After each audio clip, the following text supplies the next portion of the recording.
For procedures like rhinoplasty, otoplasty, and other areas where we need to reshape the cartilage, we generally tend to score the cartilage on the convex side, that is the side opposite to our desired bending direction.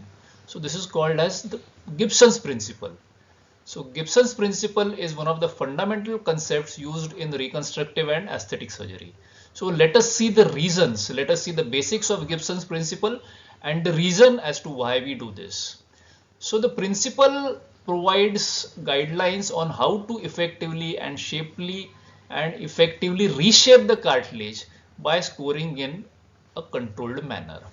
So what Gibson's emphasizes is that making precise and partial thickness cuts on the incisions over the cartilage weakens it and allows it to bend.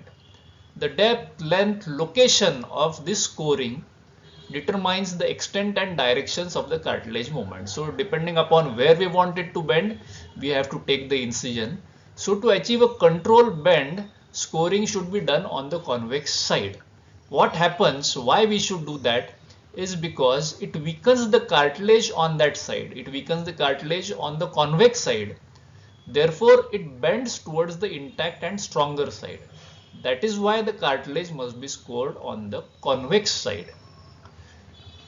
Gibson's principle essentially is a technique which helps us in controlled reshaping, and this approach by scoring the convex side helps us in achieving precise and predictable results.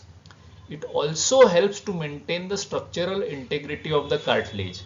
We have to note here that our cuts are only partial thickness, they are not full thickness cuts on the convex side of the cartilage, that is the side opposite to our desired bending direction.